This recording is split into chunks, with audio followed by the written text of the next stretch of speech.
soit à jamais glorifié.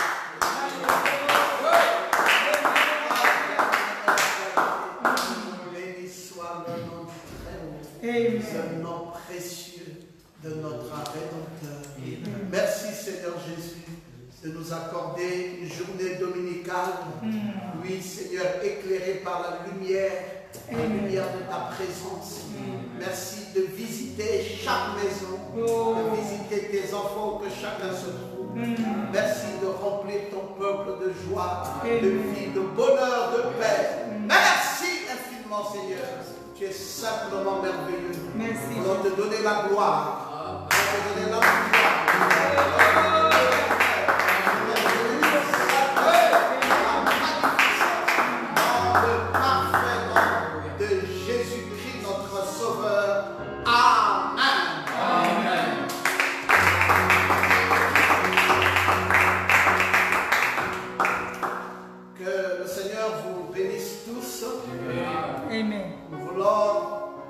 Sincèrement merci à notre Dieu du privilège et de la grâce qu'il nous accorde ce matin d'être à nouveau dans sa présence.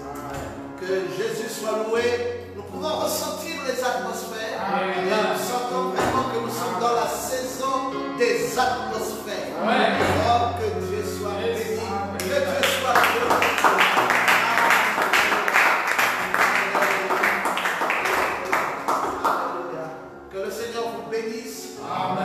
Chacun d'entre vous que vous êtes.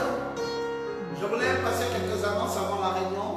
Je voulais vous dire que à partir de demain, l'administration, c'est-à-dire l'administration, les portes du bureau du pasteur seront ouvertes.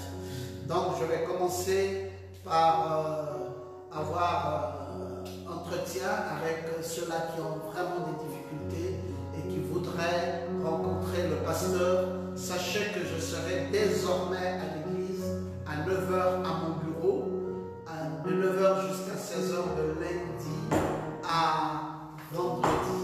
Donc de lundi à vendredi, de 9h à 16h, je serai au bureau. Et donc si vous avez une difficulté quelconque, un besoin d'un conseil, besoin d'une prière, besoin d'une orientation, besoin d'une consécration d'enfants, besoin, je ne sais pas, d'un éventuel programme de mariage, besoin dans tous les sens, eh bien, le pasteur est disponible à son bureau de 9h à 16h. Vous pourrez très facilement le rencontrer. Et pour ce qui est des cultes, nous attendons que le gouvernement prenne sa décision. Mais ce matin, nous allons prier pour ça.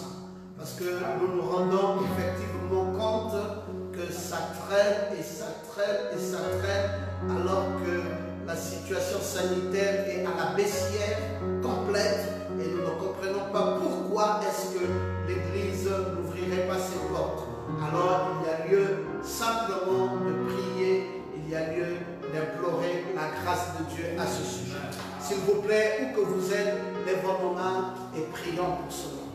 Père bien-aimé, nous voulons te remercier du plus profond de notre cœur. Nous aimons notre pays, nous aimons le Gabon.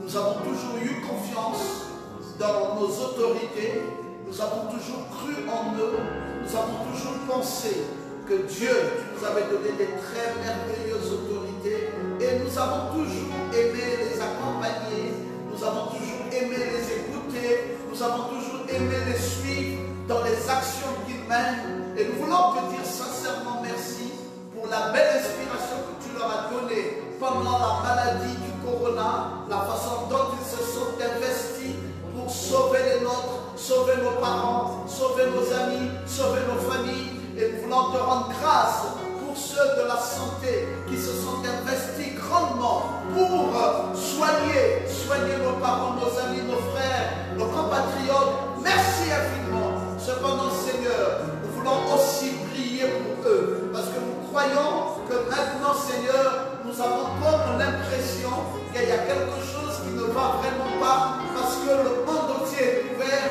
les cultes, la maison de Dieu est ouverte, et qu'au Gabon, la maison de Dieu ne soit pas ouverte. ouverte nous semble très très bizarre au jour d'aujourd'hui, alors que les résultats de la santé montrent à suffisance que la maladie est très très baissière, plus que baissière même au niveau du Gabon. Et nous ne comprenons pas pourquoi est-ce que l'église ne serait pas ouverte. Alors notre Dieu tout-puissant, nous prions pour nos autorités, que l'Esprit Saint vienne sur eux, que ta grâce les voie à présent. Miséricorde pour eux, Seigneur, afin que le Seigneur Jésus puisse toucher leur cœur et qu'ils comprennent la nécessité d'ouvrir les églises pour que nous continuions notre rôle d'intercesseur pour la nation, pour que nous continuions notre rôle de ceux-là même qui implorent la miséricorde de Dieu pour que la nation aille au mieux. Seigneur, nous savons et nous le savons fort bien que si jusqu'à ce jour la grâce de Dieu a été dans ce pays, que le corona ne soit pas venu comme le présageait même l'OMS, l'Organisation mondiale de la santé. Tout le monde avait prémédité que l'Afrique, ça va être un hécatombe. Mais ils sont tous étonnés de constater qu'il n'y a pas eu l'hécatombe en Afrique. Bien au contraire, l'Afrique a maîtrisé la maladie. Mais qui peut maîtriser la maladie? La maladie est un esprit. Qui peut maîtriser la maladie? Aucun corps médical ne saura maîtriser une quelconque maladie. Parce que la maladie, c'est un esprit. Et nous croyons notre Dieu que c'est là, sont les prières des saints. Les saints ont invoqué Dieu. Les saints ont imploré la grâce de Dieu, notamment pour l'Afrique. Et c'est ce qui a calmé la maladie en Afrique. Notre Dieu, quelle est l'importance d'Afrique? Quelle est l'importance de l'Église? Quelle est l'importance des croyants? Si ce n'est des intercesseurs en cas de malheur, en cas de difficulté, en cas d'ennui, ce sont les saints qui prient et la nation va au mieux. Père, les hommes insensés pensent que c'est grâce à la science qu'ils ont maîtrisé cet esprit du corona. Ils ont oublié que c'est un démon, c'est un esprit maléfique qui ne pouvait pas être maîtrisé par la science. Désolé Seigneur de constater qu'ils croient que c'est comme cela que grâce à la science, ils ont pu maîtriser cette maladie. Mais nous savons que ce sont les prières des saints. Les saints africains ont prié, ont imploré la grâce de Dieu. C'est ainsi que la maladie n'a pas eu suffisamment d'attaque. Seigneur, comment peut-on te remercier dans un pays après que tu aies pu calmer, Seigneur Jésus, la tension de cette maladie, la puissance de cette maladie, la force de cette maladie, après que tu aies pu maîtriser cela, Seigneur, nos gouvernants auraient pu demander une action de grâce, auraient pu appeler les saints, les serviteurs de Dieu, pour que nous puissions rendre hommage à Dieu, qui a fait en sorte qu'il n'y ait pas autant de mort dans nos pays. Mais nous constatons le contraire, Seigneur. Nous constatons plutôt que de remercier Dieu, de rendre grâce à Dieu, nous constatons plutôt qu'il ferme davantage les lieux de culte. Et Seigneur, nous savons que cela peut attirer la colère dans la nation. Mais nous implorons ta miséricorde. Nous voulons, Seigneur notre Dieu, que tu pardonnes l'iniquité de tes serviteurs, nos gouvernants, que tu pardonnes leur méconnaissance des lois divines, que tu pardonnes, Seigneur Jésus, et que tu sois miséricordieux envers plusieurs d'entre eux, et que Père, la grâce revienne dans la nation, la miséricorde revienne dans la nation, la paix revienne dans la nation, l'Esprit Saint revienne dans la nation. Nous avons imploré ta grâce à l'ouverture des églises, et nous croyons, notre Dieu, que tu vas nous exaucer, parce que tu nous as fait la promesse, là où 2 ou 3 seront réunis en mon nom, je serai au milieu d'eux. Et ce matin, comme ce homme, nous avons demandé la réouverture des lieux de culte ici au Gabon, dans le nom puissant de Jésus. Père, nous avons été très patients, et nous sentons que cette patience va vraiment vers son terme. Père, aide le pays à fonctionner, aide le pays à reconnaître ta seigneurie, aide le pays à reconnaître la suprématie de Jésus, aide le pays à reconnaître que c'est grâce à toi que nous fonctionnons, et sans toi nous ne pouvons rien, et que l'heure est arrivée où nous devons rendre hommage à Dieu, rendre hommage à celui qui nous a gardés en vie, rendre hommage à celui qui a freiné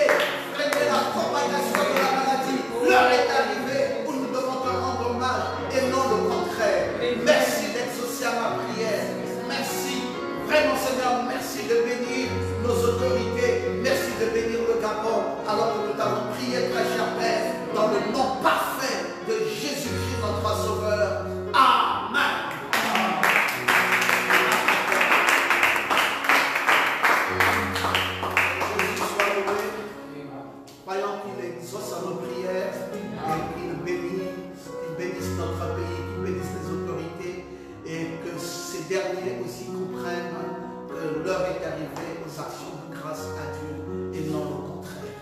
Merci infiniment. Merci.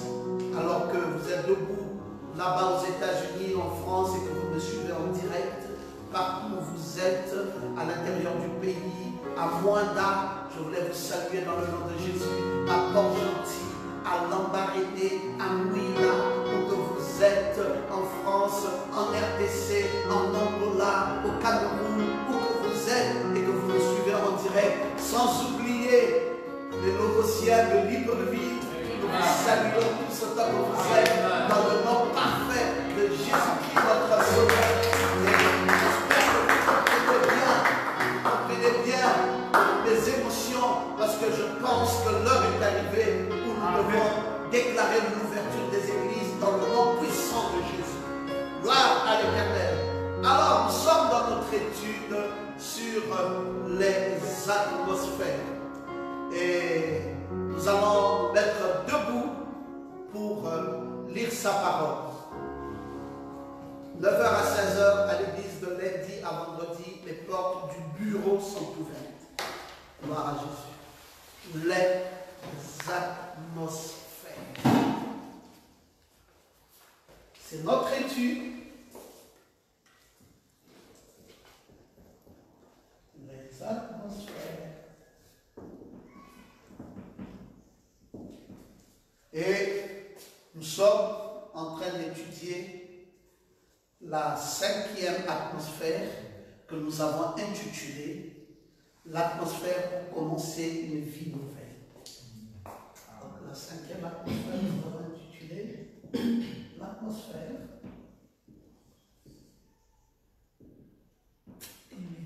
pour commencer une vie nouvelle. Amen.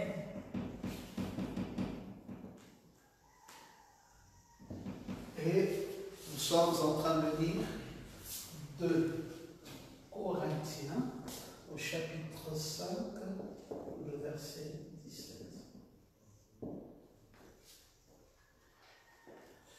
Si quelqu'un est en Christ,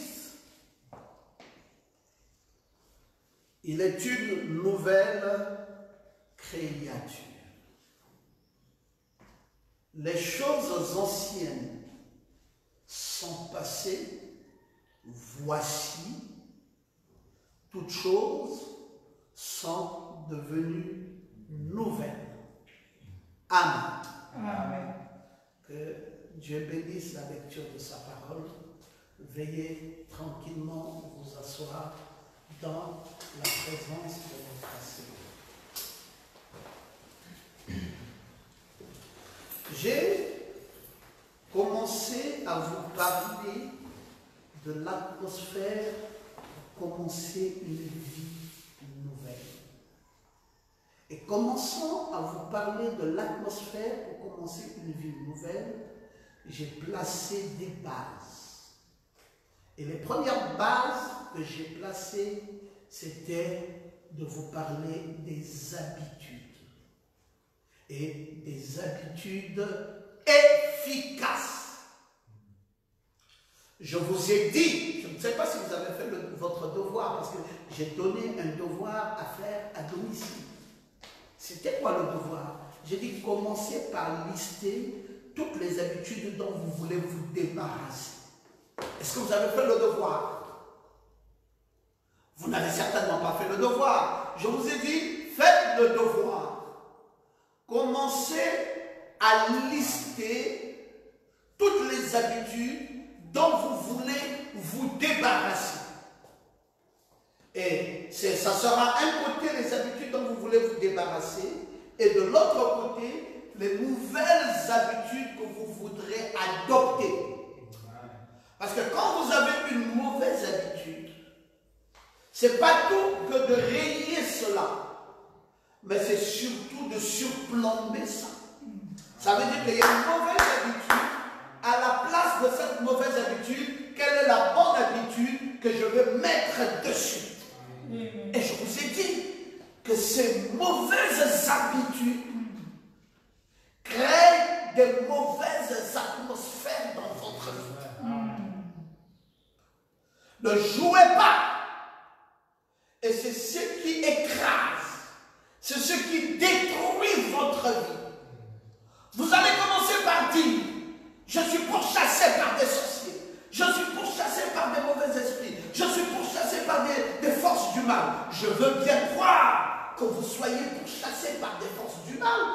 mais vous êtes quand même conscient que vous avez des habitudes. Est-ce que les habitudes que vous avez sont des bonnes habitudes ou des mauvaises habitudes? Commençons d'abord par là. Épurez de façon complète toutes ces habitudes mauvaises. Débarrassez-vous-en. Amen. Et remplacez-les par des très bonnes habitudes selon ce que vous souhaiterez pour votre vie. Si vous avez par exemple pour habitude de dormir trop longtemps, changez ça. C'est une mauvaise habitude. Un peu trop de sommeil, un peu trop dormir et la pauvreté vous surprendra. Si vous avez l'habitude de passer une journée entière dans votre chambre, c'est une très vilaine habitude. Il faut enlever ça. Parce que celui qui reste à la maison, qui ne va pas à la recherche, ne trouvera pas d'emploi, ne trouvera pas du travail, ne trouvera rien. Amen. Si vous prenez l'habitude de rester devant votre télévision à longueur de journée, changez cette habitude. C'est une très très mauvaise habitude parce que ça ne vous fera pas avancer dans la vie. Ça ne vous fera pas avancer. C'est vrai que ça satisfait un certain nombre, ça satisfait votre esprit de voir un film à longueur de la journée, mais à la fin, qu'est-ce que vous gagnerez? Le film là n'apportera pas le pain à la maison. Même si c'était un merveilleux film, ça ne payera pas l'électricité. Ça ne payera pas l'eau. Ça ne payera pas les médicaments. Ça ne fera rien. Alors c'est une habitude qui n'est pas bonne du tout. Il faut la remplacer par une habitude qui va à la recherche du travail, qui va à la recherche du pain des enfants, qui va à la recherche des médicaments des enfants, à la recherche de la scolarité des enfants, à la recherche du paiement de la maison. Et vous avez de ces habitudes que vous devez bannir de votre vie. Et j'ai commencé aussi en même temps à vous parler sur la responsabilité de votre vie. La responsabilité. Amen. Très peu de personnes sont responsables. Vous devez apprendre à être responsable. Personne ne prendra la responsabilité de ta vie mieux que toi-même. Amen. Amen. Soit-il ton père, soit-il ta mère, soit-il ton frère, il ne sera jamais à ta place. Ne dit-on pas qu'on n'est jamais mieux servi par quelqu'un d'autre que par soi-même? Amen. Pourquoi ne veux-tu pas prendre la responsabilité de ta vie? Prends la responsabilité de ta vie. Responsabilise-toi. Si tu veux progresser, si tu veux te développer, si tu veux grandir, responsabilise-toi. Ne prends pas ça à la légère. Quand j'ai commencé par vous parler de la responsabilité, je vous ai également dit que vous devez faire attention à tous les événements qui vous arrivent.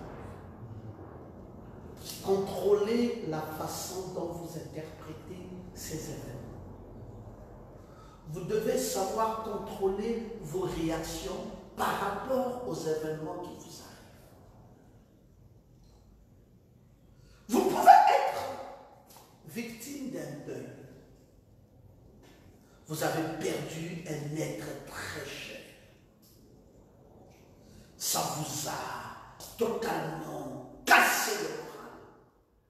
Mais que faut-il faire? Est-ce que c'est en restant là, en s'apitoyant sur son sort, que la personne reviendra à la vie? La personne là ne reviendra jamais à la vie aussi longtemps que vous restez là assis, vous apitoyez sur votre sort. C'est pour ça qu'il est important de contrôler ses réactions. Quelque chose est arrivé, d'accord, mais je réagis comment face à ce qui m'arrive. c'est le meilleur jour de ta vie et celui où tu décides que ta vie t'appartient. Amen. C'est le meilleur jour de ta vie. Quand tu dis cette vie-là, elle m'appartient à moi. Je dois prendre des résolutions. Je dois prendre des décisions. Je n'attendrai plus que d'autres personnes décident à ma place. Amen. Quand tu feras ça, tu verras le genre d'atmosphère qui va commencer à se dégager dans ta vie. Amen. Parce que tu as pris la mesure des problèmes de ta vie et tu as décidé que ta vie t'appartient à toi. Et que c'est toi qui dois contrôler ta vie. C'est toi qui dois la faire grandir. C'est toi qui dois faire en sorte que cette vie aille au mieux. Amen. Vous avez dit Amen? Amen. C'est pour ça que je suis d'accord avec le prophète William Branham qui dit dans le message pourquoi vous pouvez être converti en entrant dans une autre atmosphère. Il parle d'une conversion qui vous amène dans une autre atmosphère ou quelque chose du genre. Converti en entrant dans une autre atmosphère. Ça c'est pour dire le prophète. Ne restez pas là, ne gardez pas le statu quo. Amen. Convertissez-vous en entrant dans une autre atmosphère. Amen. Si vous restez là, année après année, vous serez surpris de constater que vous avez tellement laissé passer le temps et que maintenant, vous ne vous retrouvez plus. Amen. Je vous ai dit, c'est quoi l'atmosphère? J'ai pris des mots synonymes pour mieux vous le faire comprendre. Je vous ai montré, par exemple, l'ambiance, c'est une atmosphère. Une influence, c'est une atmosphère. Un climat donné, c'est une atmosphère. Dans un certain milieu, c'est encore là, un milieu donné, c'est une atmosphère. Donc, si vous voulez quelque chose, n'attendez pas qu'on vous le donne, mais partez à sa recherche. Prendre votre vie en main. À changer ce qui doit être changé et à éliminer ce qui doit être éliminé. Vous êtes le seul responsable de votre vie. Vous seul êtes le maître de votre destinée. Amen. Vous êtes le maître de votre destinée. Alors ne l'oubliez jamais. Je vous ai parlé toujours en parlant de l'atmosphère. Vous voyez, j'ai toujours essayé d'écrire ce que je dis. En petit A, j'ai dit prenez la responsabilité de votre vie. Oh. Tous ces stylos n'écrivent jamais mieux que le stylo noir dans un tableau blanc. Prenez la responsabilité de votre vie. C'était ça le petit A. Et le petit B, je vous ai également parlé d'un point B qui voulait dire quoi? Qui voulait dire changer vos habitudes, elles changeront votre vie. Vous vous rappelez que nous avons parlé? Changer vos habitudes, elles changeront votre vie.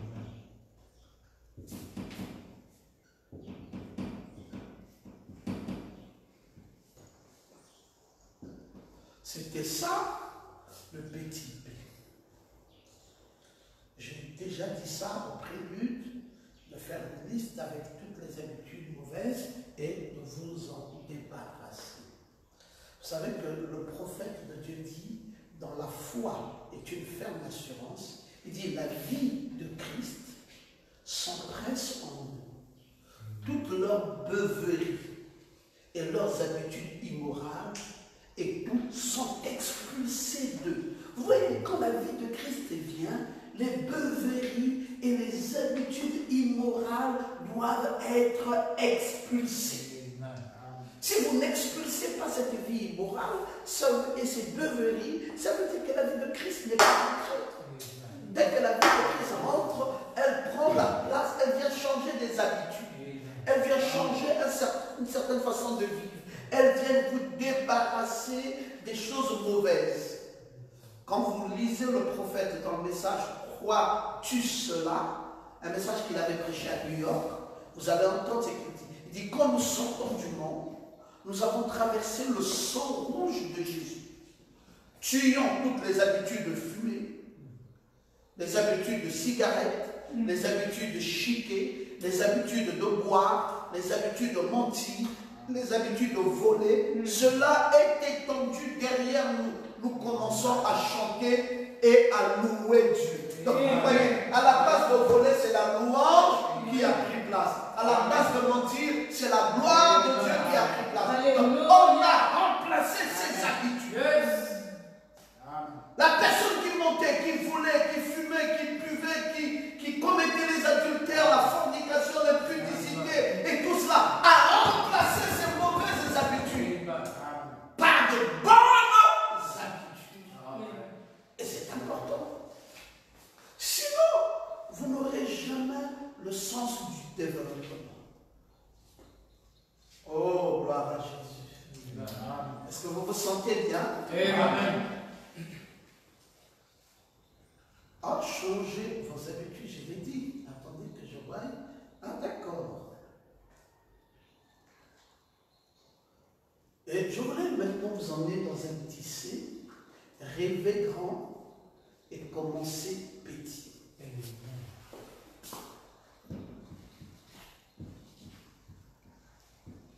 Amen. Rêver grand et commencer petit.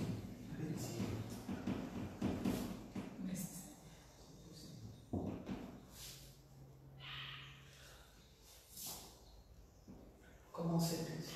Attendez, je voulais vous que vous sachiez une chose encore ce matin. Amen. Je voulais vous enseigner sur les atmosphères. Vous savez, les meilleures atmosphères sont les atmosphères qui vous amènent à rêver. Amen. Si vous êtes dans une très bonne atmosphère, vous allez constater que ça commence à vous amener à rêver. Amen. J'ai du mal personnellement à vivre avec des gens qui ne rêvent pas ou qui n'ont pas de rêve. Vous devez rêver grand. Amen. Amen. Chaque fois. Oh, alléluia. À quoi ça sert, pasteur? Mais ça sert à atteindre la dimension divine. Parce que Dieu que nous servons est grand. Amen. Il a dit que le monde tout entier lui appartient. C'est un Dieu grand et formidable et puissant. Il ne s'est jamais présenté à nous comme un faiblard. Il s'est présenté à nous comme le tout-puissant. Le plus élevé, c'est lui, le très haut et l'élevé. C'est un Dieu élevé. C'est un Dieu puissant.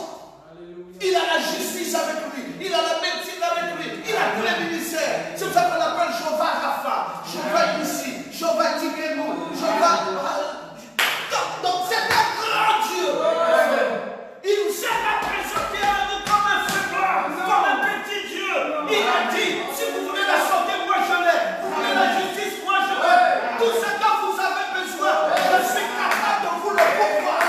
Il est Jéhovah Jireh. Il pourvoit à tous nos besoins. Vous avez besoin de paix, je suis Jéhovah Shalom. Bon, pourquoi un Dieu comme ça est grand? Et vous dites que vous voulez rentrer dans ce Dieu et vous rêvez petit. Rêvez grand. Amen. N'ayez jamais peur de rêver grand. Amen. Créez une atmosphère autour de vous qui vous amène à rêver grand. Amen. Alléluia. Quand les gens font des calculs toute une vie pour aller aux États-Unis, vous dites-vous, j'irai aux États-Unis pour 5 jours et je reviendrai. Parce que les États-Unis me fascinent. Je veux quelque chose qui soit plus grand que les États-Unis. Amen. Il n'y a pas quelque chose d'autre. Ok, mais il n'y a que le ciel, il n'y a que chez Dieu. Il dit alors c'est là-bas où moi je vais. Parce que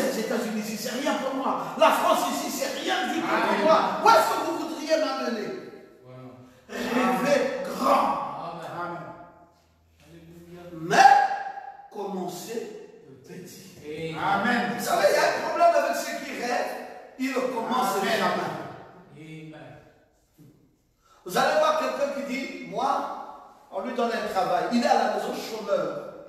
On dit, viens, voici le travail ici. Tu vas soulever un peu les sacs là. Et tout ça, tu vas être un aide. Il dit, qui? Ça? Moi, jamais. Ça, c'est pas pour moi, ça. Bon, d'accord, c'est pas pour toi. Parce que toi, tu rêves grand. Mais non, où est pour toi, alors? Non, j'attends à la maison, ça va venir. Ça ne viendra jamais. Amen. Amen. Si tu rêves grand, il faut commencer petit. Amen. Je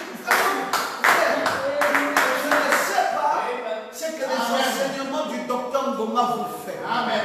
Je ne sais même pas si ça vous aide. Parce que je me déploie énormément. Mais je ne sais pas si ça profite à quelqu'un. Amen. Tu es toujours en train de rêver grand et tu n'as jamais commencé. Amen. Quand on rêve grand, on commence petit. Amen. Parce que tu ne feras pas 1000 km si tu n'as pas d'abord fait 1 kilomètre. Amen. Tu n'as pas parcouru 1 kilomètre et tu parles de parcourir 1000 kilomètres. Amen. Commence à parcourir 1 kilomètre. Amen. Parce que c'est 1 kilomètre, 2, 3, 4 pour arriver à 1000. Amen. Mais là, tu n'as pas pu et tu dis 1000 je ferai. Amen. Comment peux-tu t'imaginer faire 1000 quand tu ne peux même pas faire 1? Amen. C'est pour ça que vous remarquerez qu'il y a des blocages dans la vie des gens. Amen. Parce qu'ils ne veulent pas commencer petit. Amen. Tu dis, je veux construire une grande maison. Bon, là, une petite maison, tu n'as jamais construit. Tu quittes directement de nulle maison à grande maison. Tu vas te faire, tu risques de faire une œuvre inachevée. Amen. Amen. Oh, je veux couler la dalle, je veux construire un étage. Non, construis d'abord un niveau. Amen. Commence là. Commence un niveau. Ne construis pas d'abord un étage. Commence une maison basse. Réalise donc c'est quoi la valeur d'une maison basse. Amen. Prends les efforts, sans la maison basse, sans là. Et demain, tu réuniras assez d'argent pour faire un étage. Ne faites jamais par rapport aux autres. Amen. C'est parce qu'un tel a fait que moi aussi je dois faire. Arrêtez ça. Amen. Un tel a fait. Vous savez comment il a commencé avant d'arriver là où il est arrivé? Amen.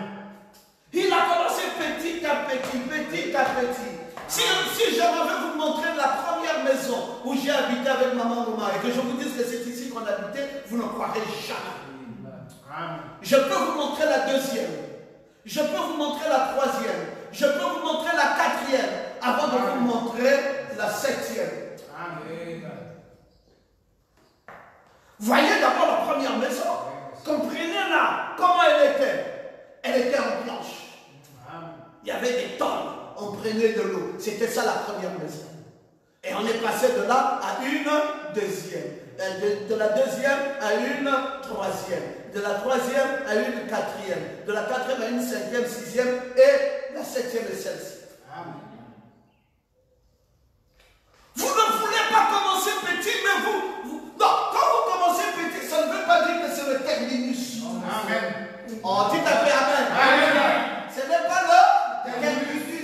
Je parle ici de commencer. Je n'ai pas parlé ici de finir. Amen. Commencer petit ne veut pas dire finir petit. Amen. Tu commences petit et tu avances. Amen. Ne t'arrête pas là. Amen. Crois que tu feras mieux que ça. Amen. Tu veux acheter une Range Rover, non, paye d'abord une Toyota. Amen. Parce que la Range Rover, si elle tombe en panne, tu ne seras même pas capable de la réparer. Amen. Tu n'auras pas les moyens pour réparer ça. Déjà même pour chercher un mécanicien pour ça, tu auras tous les problèmes du monde. Commence petit, mais vise grand. Amen. Lorsqu'on veut changer ses habitudes, ou qu'on veut commencer une nouvelle vie, on tombe souvent dans le piège de vouloir tout changer. Tout bouleverser d'un seul coup. Malheureusement, ce n'est pas comme ça que ça marche. Vous ne pouvez pas tout changer au même moment. Moi, je veux déjà ça, je veux déjà ça, je veux ça. Comment ça va venir? Tu veux goûter à la fois comme ça. Commence commence par changer une habitude. Amen. Après une deuxième, après une troisième et une quatrième, avant que tu aies finalement changé beaucoup de choses dans ta vie. Amen. Le changement a besoin de temps pour s'installer. Amen. Amen. Le changement a besoin de quoi? De temps. Amen. Le temps nécessaire pour s'installer. On ne change pas du but au blanc. Commencez par identifier les changements que vous voulez mettre en place. Et apportez-les un seul à la fois. Donc, identifiez-les. Et quel est le changement que je veux faire? Et commencez à mettre en place. Apportez un deuxième, un troisième. Prenez votre temps. Ne vous précipitez pas. Beaucoup de gens sont à la course. Je ne sais pas vous courez avec qui. Amen. C'est pour cela que vous vous inscrivez. Amen. Toujours en train de courir. Oh, la maison, s'il devait déjà avoir un climatiseur.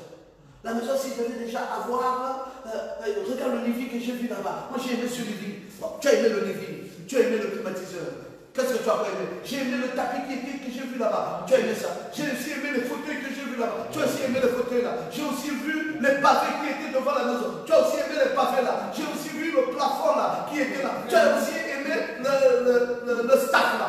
Quand tu as dit ce que tu as vu, oui, j'ai même vu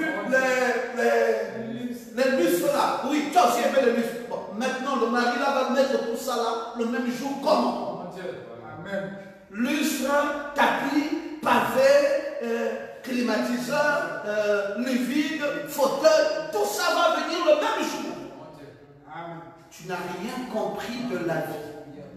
Ça, mets ça dans le compte des rêves. Amen. Mais dans le compte des actions concrètes, commence une chose sur l'autre. Amen. Une chose sur l'autre. Amen. Ces petits changements que vous voulez mettre en place donneront à l'avenir des grands résultats. Amen. Si ça commence maintenant, que vous suivez cet enseignement sur les atmosphères, si vous commencez maintenant ce changement, vous me direz quels seront vos résultats demain. Amen. Alléluia. Amen. Docteur Baba, qu'est-ce que vous dites? Non, je sais de quoi je parle. Amen.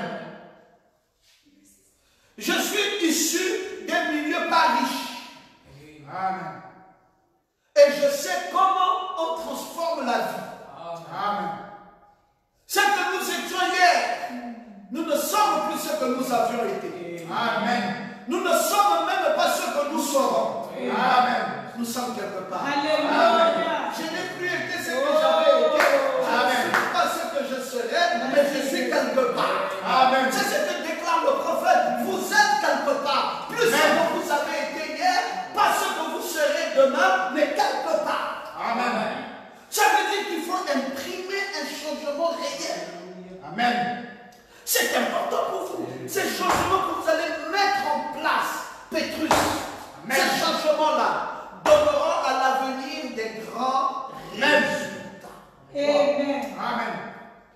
Avant ça commence là, mais l'avenir vous dira mieux. Amen. Alléluia. Vends d'abord les tomates. Demain, tu seras un grand commerçant. Amen. L'important est de mettre en place des actions régulières. Amen. Et ne pas perdre de vue ce que vous voulez accomplir. Tu mets des actions régulières, mais tu ne perds pas de vue ce que tu dois accomplir. Amen. Moi, je veux un grand mariage. Est-ce que tu ne peux pas d'abord aller dans le foyer et puis 10 ans après, tu fais ton grand mariage? Tu peux le faire, non?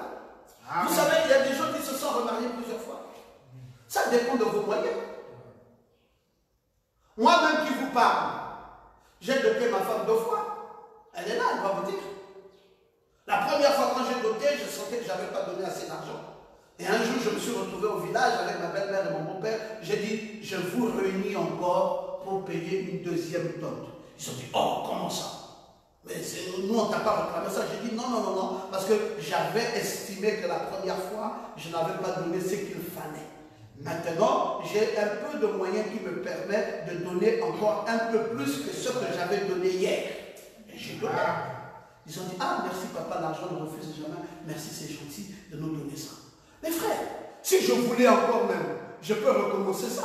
Amen. Même le mariage, on peut recommencer. Amen.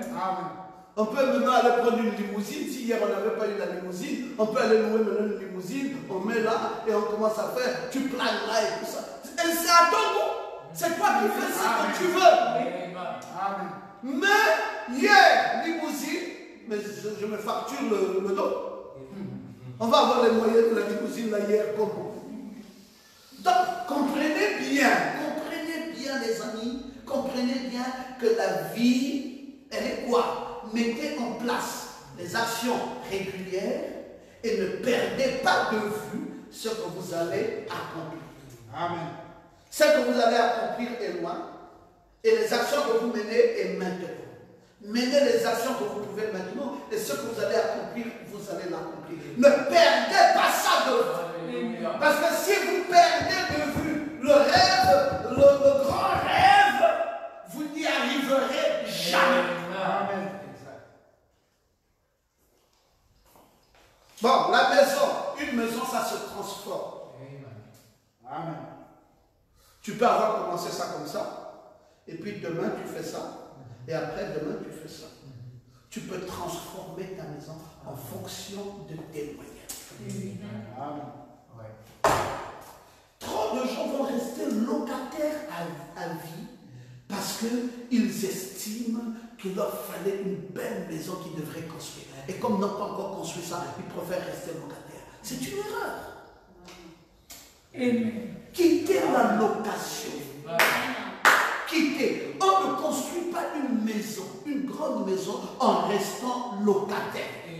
Amen. À moins d'avoir fait accumuler des réserves d'argent. Si vous n'avez pas fait de l'épargne conséquente, alors quittez-la parce que l'argent que vous payez la location, c'est avec ça que vous construirez votre maison. Amen. Vous êtes en train de diminuer votre pouvoir d'achat. Amen. Oh non, mais si on doit aller, j'ai déjà le terrain, mais si je dois aller là-bas, je vais faire comment? Mais même en planche! Amen. Tu fais en planche quelque part et entre-temps, tu es en train de monter les briques. Amen. Dites Amen. Amen.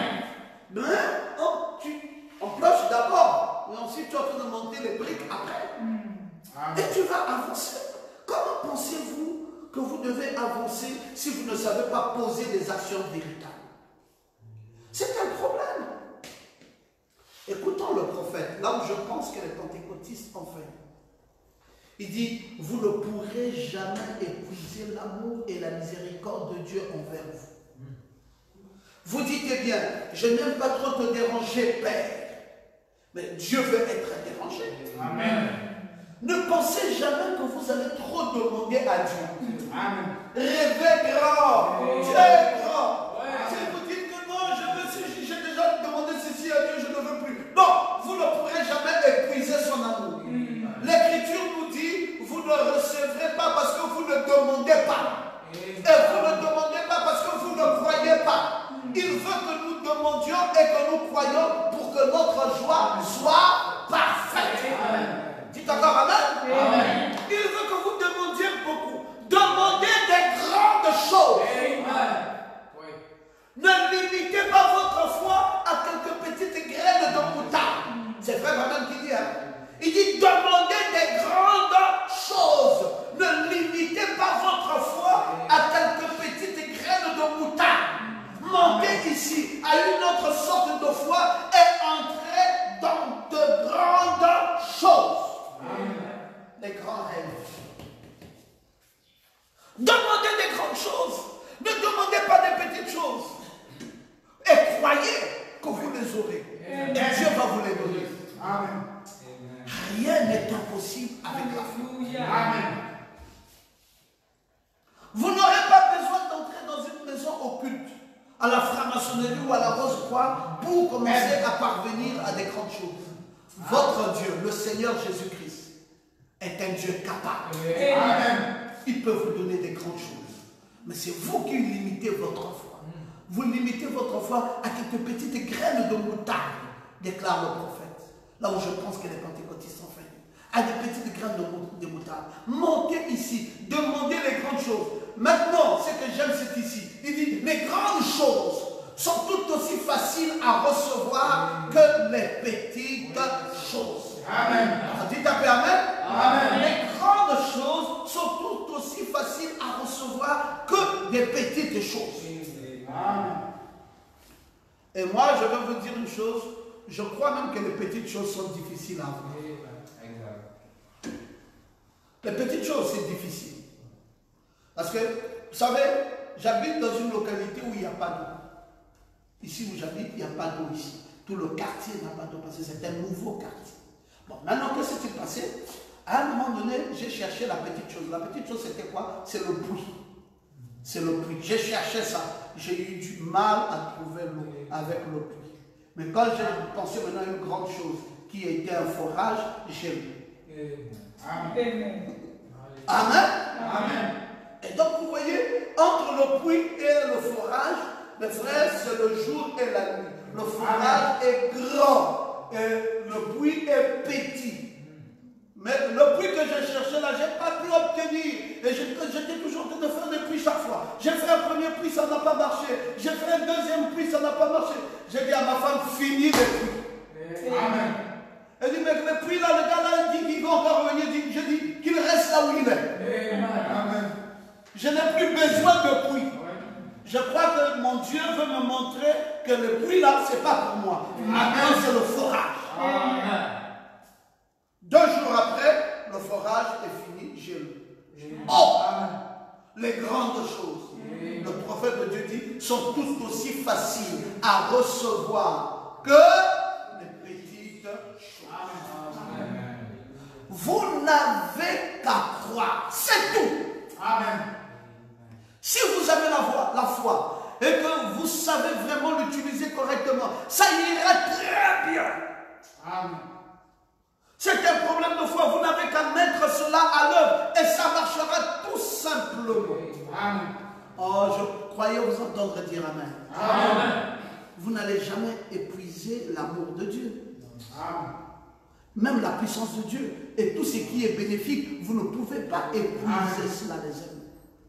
Un petit poisson ne peut pas dire à la mer, je vais essayer d'ingurgiter un peu d'eau parce que si j'ingurgite trop, peut-être que toi, la mer, tu ne pourras plus être capable de m'en donner. Oh, la mer, tous les poissons qui sont dans la mer peuvent boire de l'eau comme ils veulent. La mer là, ne va jamais t'arriver. C'est un océan, c'est une fontaine intéressante.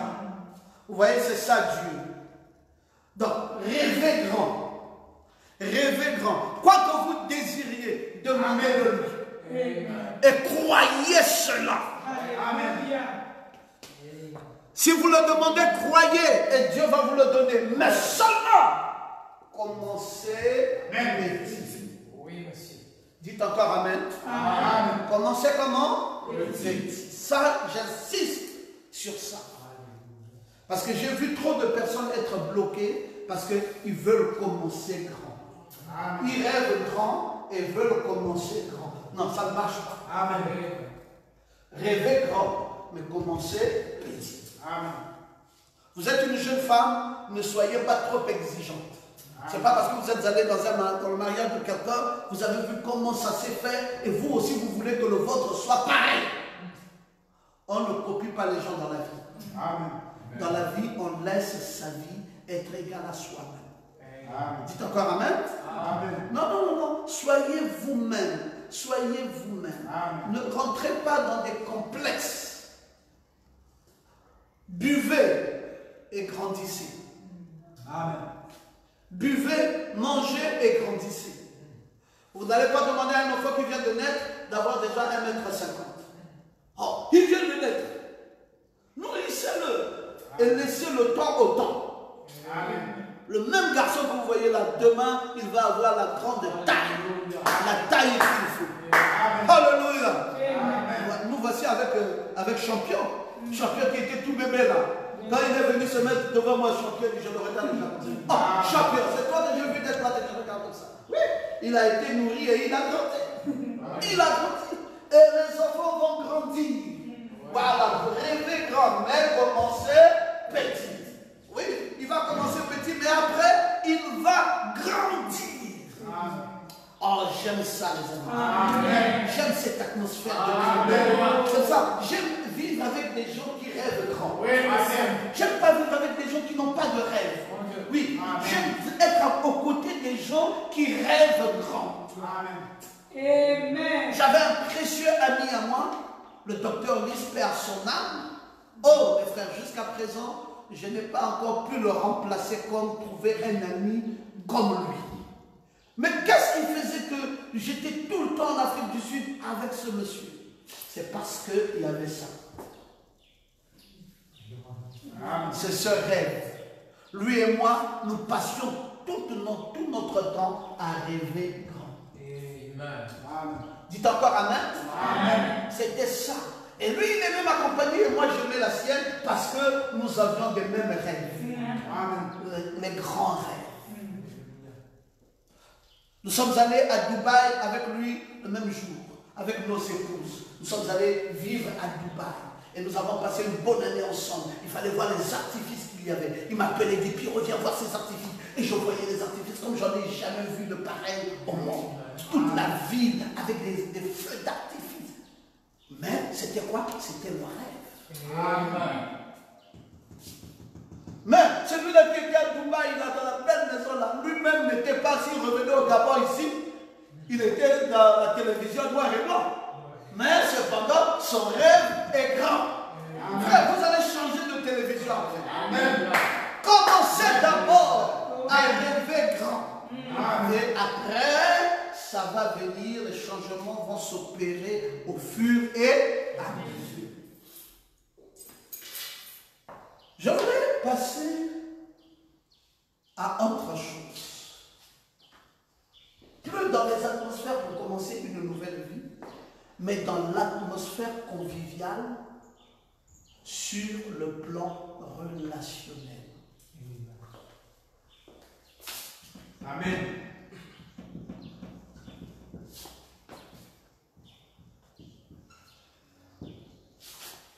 L'atmosphère conviviale sur le plan relationnel.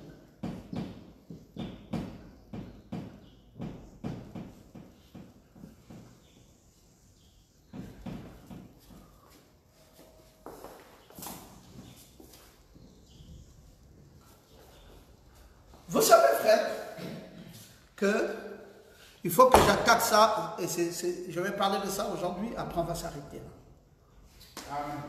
Amos 3:3 déclare quoi? Déclare, deux hommes marchent-ils ensemble sans en être convenus? Amos 3, verset 3. Deux hommes marchent-ils ensemble sans en être convenus? Il y a un problème avec les amis. Très peu ont fait des bons choix. La plupart des gens que vous voyez malheureux, prêts à se suicider, ils n'aiment pas leur propre vie. Ce sont les amis. Dites Amen. Amen. L'entourage n'est pas bon. Amen. Tous les êtres humains ont une nature. Tous les êtres humains que vous rencontrerez sont de nature sociable. Amen. Tous les êtres humains. Certains le sont plus que d'autres. Amen. Mais tous autant que nous sommes sociables. Mais nous avons tous besoin d'établir des relations humaines pour vivre en équilibre. Amen. Vous savez ce qui est mal? C'est quand il n'y a pas la relation chez vous. Amen. Vous n'êtes pas relationnel. Vous vivez sans relation. Amen. personne ne peut réussir s'il est seul. Amen. Déjà, Dieu en te créant, il t'a donné une nature. C'est une nature sociale. Maintenant, il y a ceux qui sont un peu plus sociables que d'autres. Mais tous autant, nous sommes des sociables. Maintenant, ce qui va caractériser ta vie, c'est que tu as besoin d'établir des relations avec d'autres personnes pour ton équilibre. Amen. Ces relations peuvent représenter notre vie personnelle, notre carrière, ou même notre environnement extérieur, tout ce que nous vivons. Il faudrait qu'il y ait une relation. C'est quoi la convivialité relationnelle que tu as et l'atmosphère que tu as avec tes relations. Amen. Tu te réveilles le matin, tu n'as pas quelqu'un avec qui partager tes projets. Tu dors avec tes problèmes seul. Tu te réveilles avec tes problèmes seul. Tu n'as personne à qui partager tes ambitions. Personne à qui partager ta vision. Personne à qui partager ton quotidien, ta journée. Tu es malheureux. Comment réussir une vie seule? Ça veut même la carrière. Amen. Tu poursuis une carrière, mais il faut des relations. Amen. Beaucoup pensent qu'on a besoin des relations, qu'il y a des relations sentimentales. Et ça, souvent, les femmes, c'est là où elles pensent beaucoup plus. Elles sont relationnelles que sur le plan sexuel ou sentimental. C'est une erreur grave. Amen. La relation, toutes les relations ne sont pas des relations sexuelles. Amen. Il y a des relations administratives, il y a des relations professionnelles, il y a des relations amicales, il y a des relations de la... Donc la vie ici, il faut être relationnel. Amen. Pas forcément des relations sexuelles, pas forcément des relations entre un homme et une femme. Non, monsieur, créez-vous une atmosphère relationnelle. Amen. Mettez-vous en bonne intelligence, en bon terme avec des gens. Et ça peut vous aider. Amen. Ne limitez pas ça simplement à des histoires de copains-copines. Élargissez. Élargissez votre champ relationnel. Ne soyez pas fermés. Amen. Il y a tout un art pour avoir de bonnes relations. Amen. Il s'agit ici de développer un sens relationnel. Amen. Plusieurs techniques peuvent vous faciliter la tâche. Amen. L'approche. Comment je m'approche de quelqu'un. Amen. C'est vrai. Il y a un grand savoir. Parce que ça marche avec une atmosphère. Amen. Il y a des gens, quand vous les approchez, tout de suite, ils vous repoussent. Parce que vous ne dégagez pas la bonne atmosphère. Amen. Et ça se ressent. Amen. Ça se ressent. Tu dis, mais moi j'aime les amis, mais les amis ne m'aiment pas. Il y a un problème. Ce n'est pas que les amis ne t'aiment pas. Ton atmosphère n'est pas bonne. Amen. Oh, je n'ai pas la chance d'avoir même des hommes. Non. L'atmosphère que tu dégages n'est pas bonne. Amen. Commence à corriger les atmosphères. Amen. Tu ne peux pas dire que les gens te repoussent. Tout le monde est relationnel. Je viens de vous dire ici que tous les êtres humains sont de nature sociale. Amen. Donc tu ne peux pas croire que tu n'arrives pas à avoir des gens autour de toi. C'est ton atmosphère qui repousse les gens. Amen. C'est quoi ton atmosphère? Tu n'es pas social, tu n'es pas gay. Tu es toujours en train de méditer du mal. Tu es toujours en train de penser que les gens t'en veulent. Tu es toujours en train de penser que tu as des blocages. Tu es toujours en train de penser qu'on doit te délivrer. J'avais reçu une fois à l'église une soeur comme ça. Elle vient me voir et dit, pasteur, pasteur, ça ne va pas. Je dis, qu'est-ce qui ne va pas? Elle dit, pasteur, ma famille, la sorcellerie qu'il y a dans ma famille, c'est grave. Pasteur, priez pour moi. J'ai prié. Le lendemain matin, pasteur, je vais encore vous voir. Je dis, c'est quoi? Il dit, la nuit là, je n'ai pas dormi, j'avais vu comme un fourmillement autour de mon dos et tout ça. Pasteur, priez. J'ai prié. Le surlendemain matin, C'était devenu chaque culte maintenant, dès qu'elle me voit, elle court déjà. Pasteur, je dis, arrête. Amen. J'ai dit, maman, moi je ne te recevrai plus. Il dit, mais pasteur, j'ai dit, regarde, il y a deux types de pasteurs. Il y a des pasteurs dénominationnels et il y a des pasteurs d'Éphésiens 4. Moi, je ne suis pas un pasteur dénominationnel. Je ne suis pas un gaga, je ne suis pas un féticheur, je ne suis pas tous un charlatan, je ne le suis pas.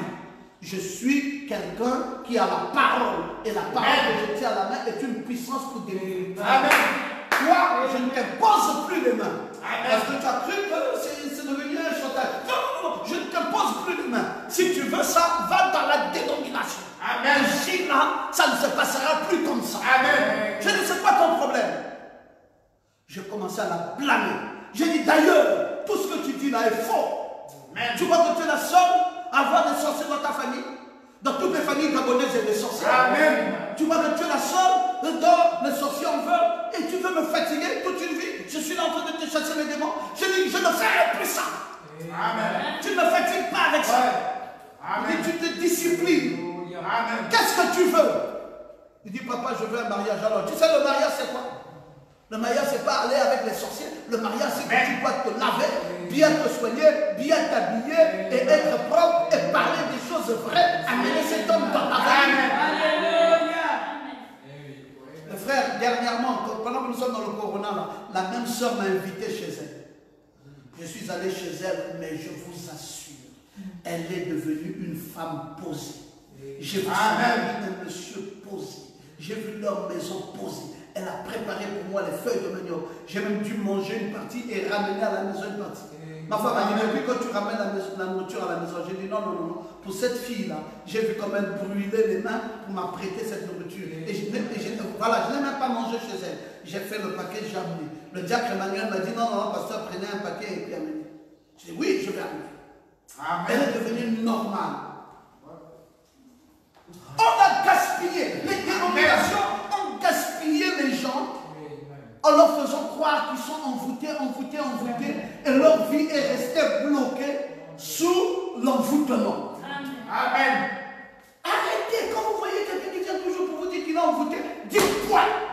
Pas de virgule, point. Ça s'arrête à partir de ce jour, ça s'arrête là. La vie n'est pas dans l'envoûtement. Voici là où est la vie. Voici là où est la vie. Voici la vie. Changez pas de paradigme. Il faut leur faire changer de paradigme. Amen. Sinon, ça sera une affaire qui va pourrir. Toujours les sorciers. Il n'y aura pas un foyer, il n'y aura pas des enfants, il n'y aura pas un développement, il n'y aura pas une évolution à cause des sorciers. Preach, docteur. Soyez relationnels. Amen. Développez le sens du relationnel. Amen. Vous venez dans une église, voyez, observez. Regardez le couple là-bas, ils sont dans leur voiture, ils montent, ils partent. Ça, ce couple-là peut m'enseigner. Regardez le frère là, il est toujours en train de travailler. Il est à l'aise quand on dit cotisation de l'église, il est le premier. Ce frère-là peut m'enseigner. Regardez celui-là, il peut m'enseigner. Et rapprochez-vous des gens qui peuvent vous apporter quelque chose. Amen. Ne pensez pas que dans la relation, on cherche seulement le côté mercantile. Il faut que quelqu'un vienne me donner de l'argent, qu'il m'aide, que je prête. Non, tu peux prendre de lui des idées. Amen. Tu peux prendre de lui un caractère. Amen. Tu peux prendre de lui un modèle de vie. Donc, nous apprenons les uns à l'endroit des autres. Amen.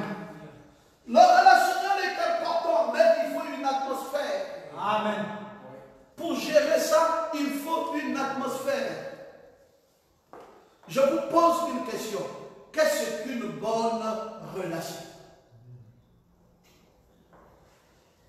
Une bonne relation, c'est quoi? Je vais être relationnel, d'accord. Mais c'est quoi une bonne relation?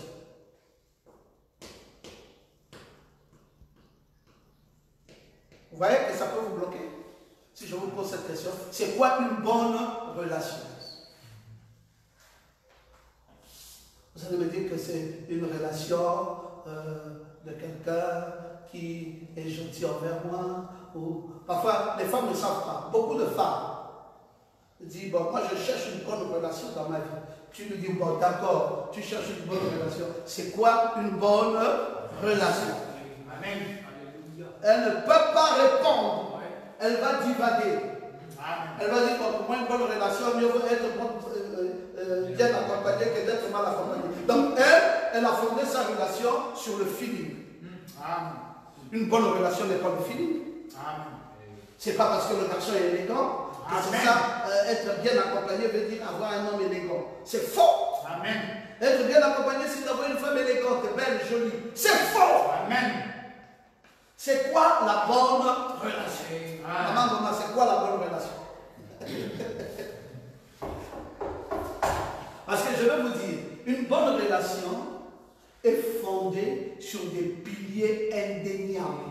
Je dis bien des piliers indéniables. Amen. Quels sont ces piliers-là qui constituent la bonne relation? Une bonne relation commence par le respect mutuel. Amen.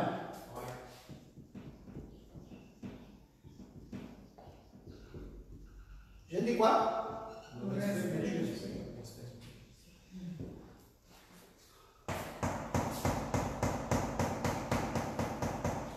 Avant toute chose, des personnes en relation doivent se respecter. Peu importe leur type de relation, que ce soit une relation amicale, que ce soit une relation professionnelle, que ce soit une relation intime, que ce soit une relation familiale, que ce soit, je dis, peu importe la dimension de la relation, une bonne relation commence par le respect mutuel. Amen. C'est à partir de là qu'on respecte les idées et la vie des autres. Il y a des gens, vous êtes en relation, mais c'est lui seulement qui a des idées, toi tu n'as pas des idées. Si il n'y a que toi qui as des idées, moi je n'ai pas des idées, je fais quoi avec toi? Amen. Je fais quoi avec toi s'il n'y a que toi qui peux donner des idées? Moi, je ne peux pas donner des idées. Je fais quoi avec toi? Amen. Le but de la bonne relation, c'est le respect mutuel. Amen. Tu dois respecter aussi mes idées. Amen. Je dois t'en apporter. Je t'apporte des idées. Fais un peu aussi attention à mes idées. Tu dois quand même prêter attention à la vie de l'autre. Amen. Tu ne fais pas toujours les choses par ton avis personnel, par tes idées personnelles. C'est toi qui connais, c'est toi qui as raison, c'est toi qui donne la direction, c'est toi qui es, c'est toi qui es. On va fonctionner comme avec ça. Il n'y a pas de respect dans la relation. La relation, ça se respecte. Il y a une atmosphère. Dans une relation, il y a une atmosphère. Et cette atmosphère est attachée par le respect mutuel. Alléluia. Je fais un peu attention à ton avis. Qu'est-ce que tu penses? Qu'est-ce que tu dis? Comment tu penses? Vous voyez, par exemple, là, ça fait 28 ans. J'ai 2 collaborateurs, 28 ans. Nathanaël et Gabriel.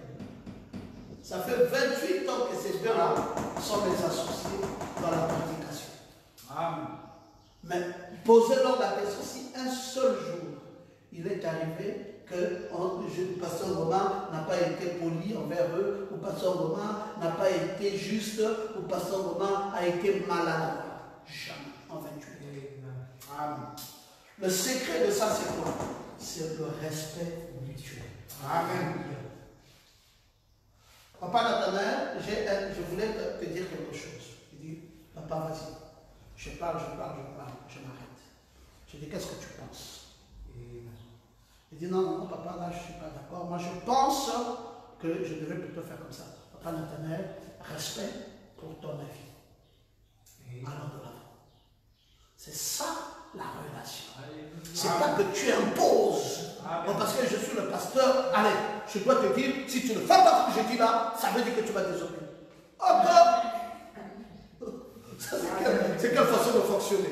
Chef, ça c'est quel fonctionnement? Où on doit, si on ne fait pas ce que tu veux, tu prends le bâton. C'est quel fonctionnement ça? La bonne relation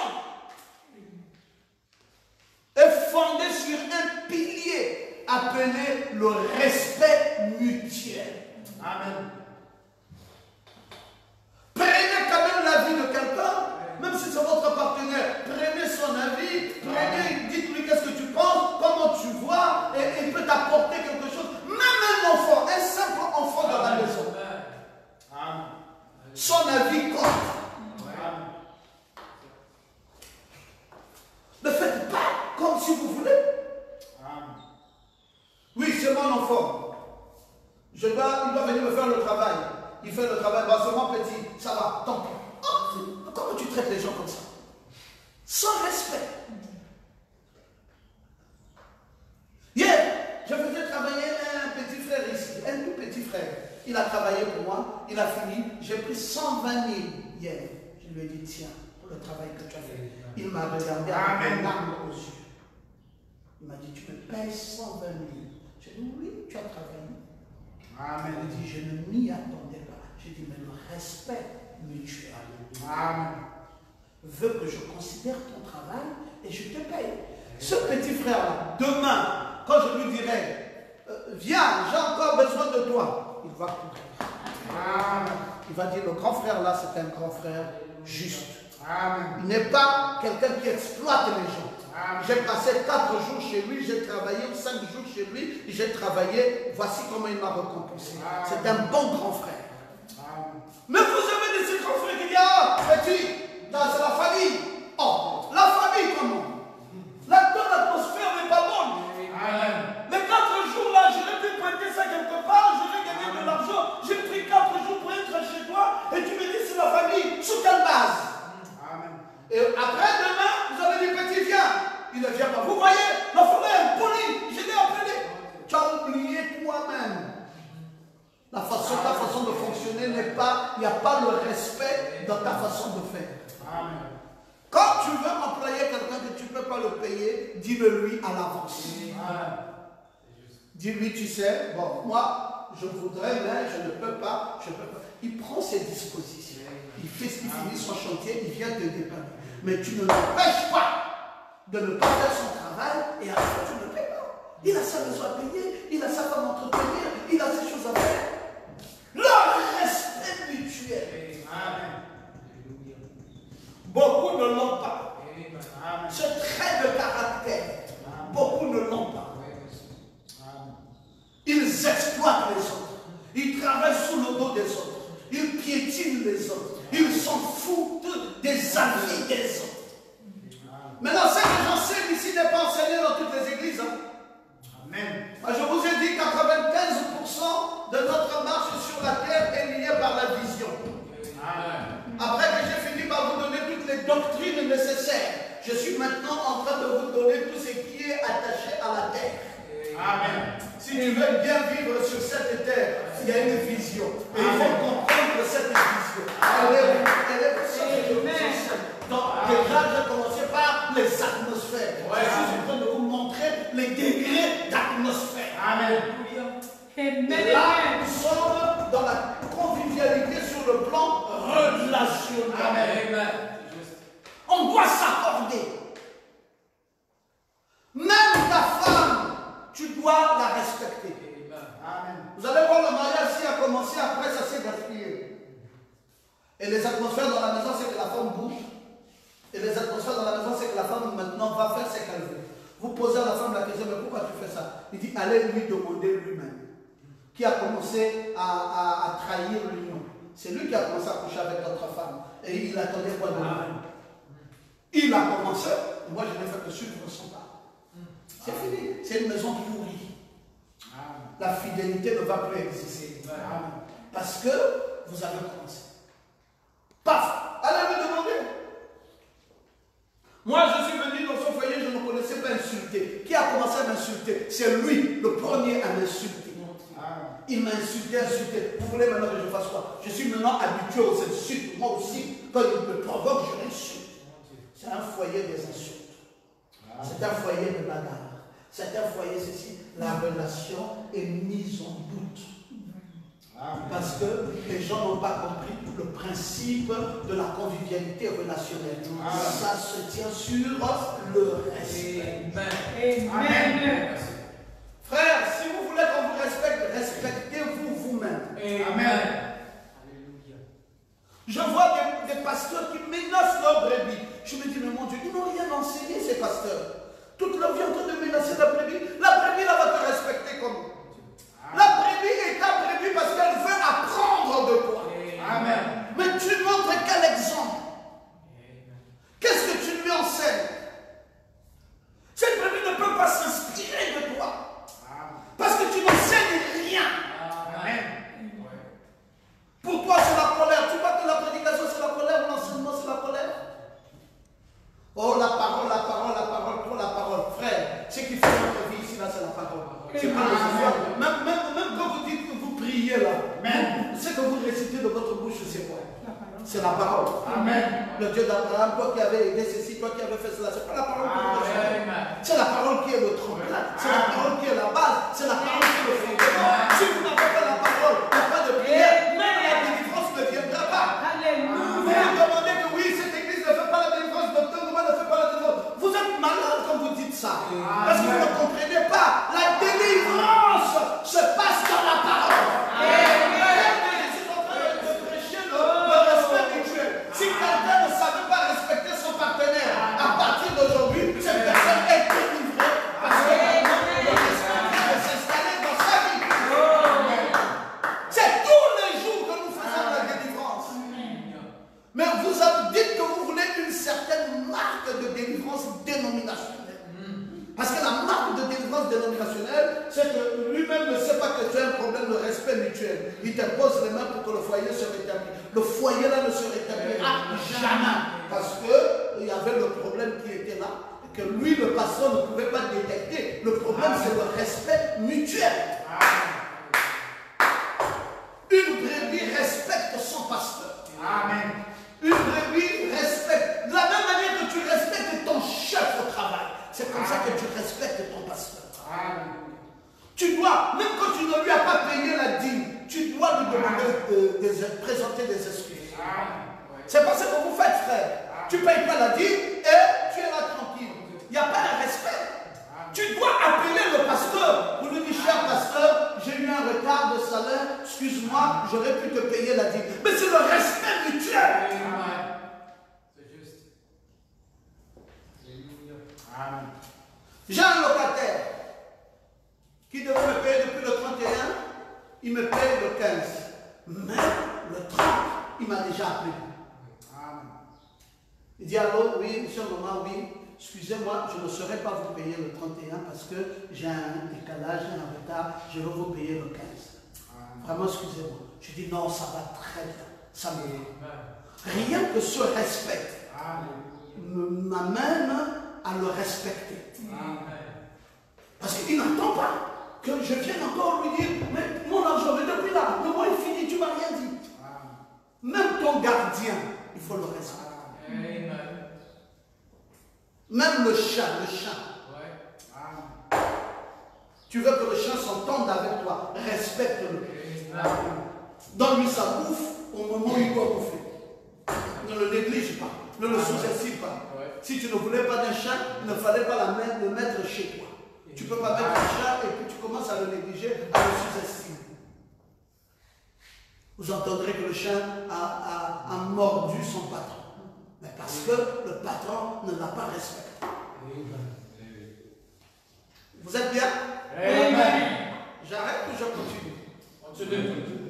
Ah, donc, je ne sais pas si la maison dit je continue, sinon j'arrête. Hein? C'est bon? Garçon, mais aux affaires, il peut me dire si c'est bon. On continue? Yes! Praise the Lord. Le principe essentiel d'une relation, on respecte la vie de l'autre, on respecte les idées des autres. Les autres, alors, doivent aussi respecter vos idées. Et ça va de façon mutuelle.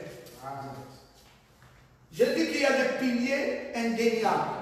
Un autre des piliers indéniables, c'est la confiance. Amen.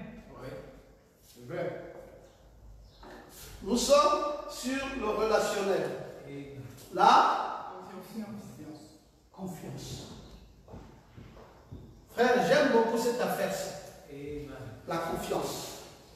Vous savez, ce qui amène une relation à être durable, c'est la confiance. Amen. Quand tu ne me fais plus confiance, c'est plus la peine. Amen. Il m'est arrivé de voyager. D'ailleurs, je n'ai fait que ça toute ma vie. Je n'ai fait que voyager. Et en voyageant, j'ai laissé ma maison, mes enfants, mon épouse, mes brebis et mon église et tout. Je laisse. Et je voyage. Je ne suis pas le genre que une fois il a voyagé, il commence à appeler les enfants. Maman est où? Qu'est-ce qu'elle fait? Elle a bougé où? Elle a fait quoi? Elle est rentrée à quelle heure? Tu as vu? Vous avez vu ça? Ou alors, bon, le prédicateur qui est resté, il a prêché quoi? Qu'est-ce qu'il a dit? Comment il s'est comporté? Mais frère, s'il n'y a pas la confiance, ce n'est pas la peine. La relation s'arrête. Amen. Dites Amen. Amen. S'il n'y a pas de confiance, il faut arrêter la relation. Amen. Cette relation n'a plus son droit d'être. La force d'une relation, c'est la confiance. Amen. Amen. Même si on te dit, on a vu ton mari là-bas, reste calme. Pourquoi tu paniques? Oh non, je vais aller vérifier, celle qui a marché avec mon mari, celle qui était avec mon mari, qu'est-ce qu'elle faisait avec mon mari, elle est aussi tardive. Tu es en train de détruire ton foyer sans que tu ne le saches. C'est un homme. Fais-lui confiance. Alléluia. Même s'il est vrai avec une femme. Qu'est-ce qui t'a dit qu'être avec une femme veut dire coucher? Être avec une femme veut dire s'embrasser. Il peut être avec une femme sans que rien de tout cela n'existe. Peut-être qu'il n'a même pas ce genre d'idée. Mais toi, tu commences à lui mettre ta méfiance vis-à-vis de lui, commence à créer un esprit en lui. Là où lui ne voyait pas, il va commencer à le voir. Faites attention par le manque de confiance. Une relation humaine représente un lien important entre deux personnes. Toutes les atmosphères de bagarre dans le foyer, l'énervement dans le foyer, le déchirement dans le foyer, souvent c'est dû au manque de confiance. Amen. C'est un lien entre deux personnes.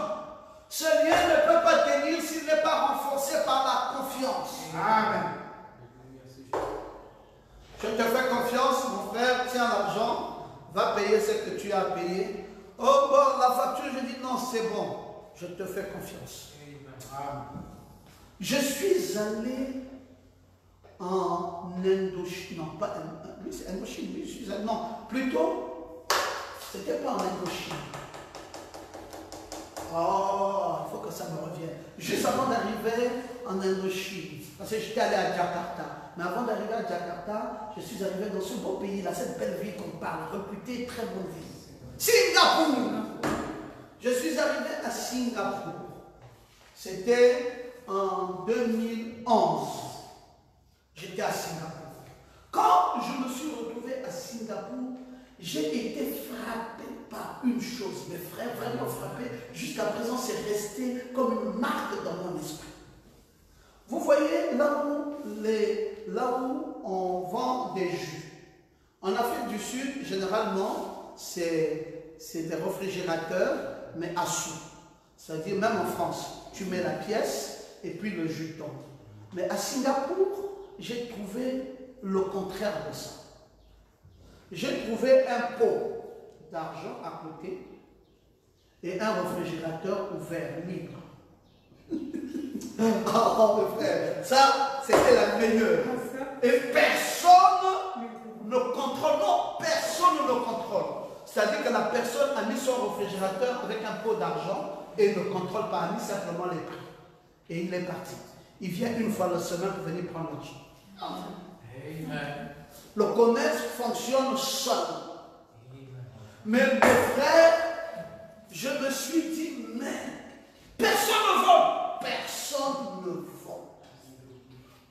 Quelqu'un arrive, il prend l'argent, il regarde, il met dans le pot, il prend le jus, il l'ouvre, il boit, il finit, il dépose là, il part. L'autre vient aussi, il fait la même chose, il fait la même chose, il fait la même chose. Il y en a même qui viennent avec l'argent de plus, il regarde, lui, il prend lui-même sa monnaie et il laisse le reste de l'argent et il part. Et quand le propriétaire arrive une semaine après, maman vraiment étonnée, ancienne commerçante, là elle veut mourir. Et quand il vient, il trouve que son argent est intact.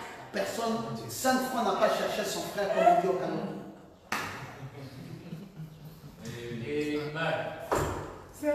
C'est quoi?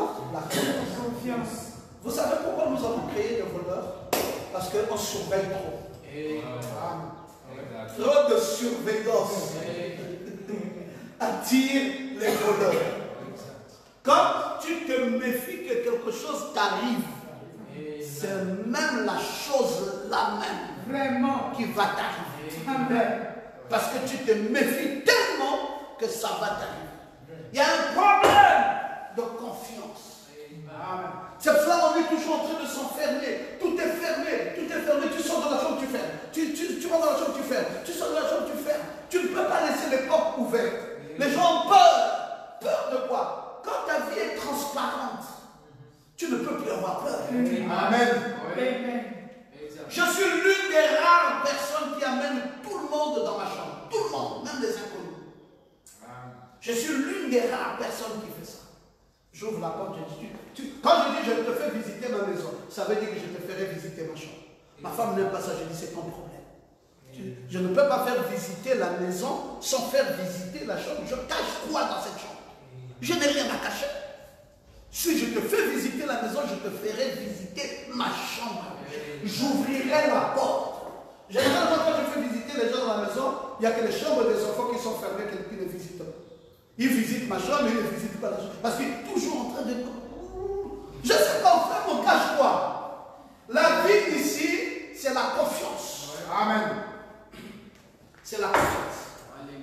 J'ai jamais... Vous savez, depuis que je suis pasteur, je ne me suis jamais méfié de mes enfants qui vont voler 5 francs.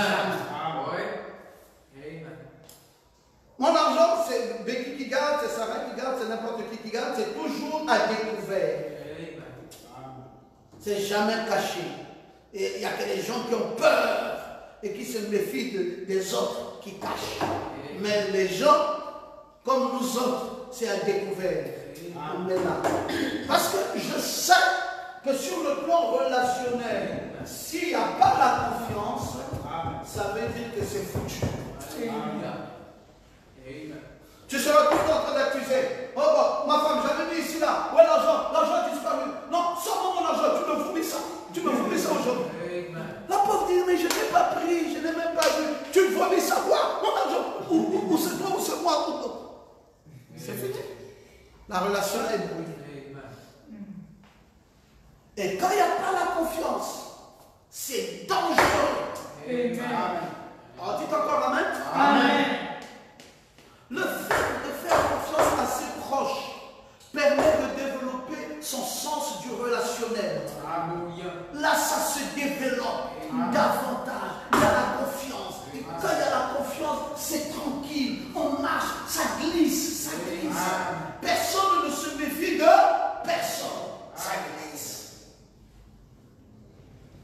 Frère, dis-moi, c'est ça que tu vas me dire, je te crois, je te fais confiance. Il te dit, voici ce que j'ai fait, voici ce que j'ai pas fait. Je crois. Merci.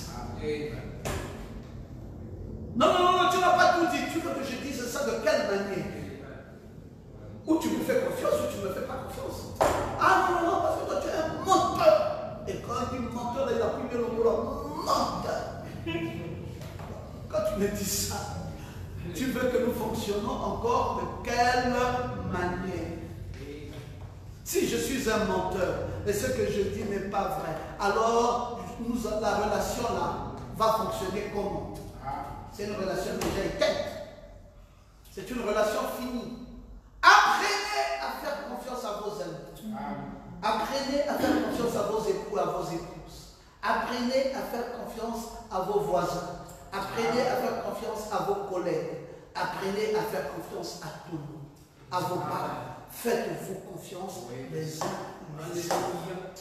C'est important pour le développement relationnel. Dites encore Amen. Amen. Dieu a dit à Abraham, donne-moi ton fils, ton unique. Abraham dit, Dieu, c'est ce que tu demandes? Il dit, oui, c'est ce que je veux. Il dit, je te le donne. Il a pris. Il dit, non, pas seulement me donner, mets-le sur la table et sacrifie-le comme une offrande. Abraham a pris le couteau, l'a soulevé. Dieu dit, Abraham, arrête. Je savais que tu pouvais faire ça. L'amour que tu as pour moi, je savais que tu pouvais en arriver là. Ton unique, tu es devenu le père de la foi. Amen. Jusqu'à ce que le monde s'arrêtera. On parlera de toi, Père Abraham. Le père de la foi. Tu m'as prouvé ta fidélité, ton attachement réel. Mes frères, comment allons-nous fonctionner? Quelles sont les atmosphères? Les atmosphères de méfiance, les atmosphères irrespectueuses. La relation n'est pas fluide. Il y a des blocages partout, des blocages sur une relation. On ne peut pas aller plus loin avec ça. Vous voulez un autre des piliers indéniables de la relation conviviale, c'est la communication. Amen. La communication.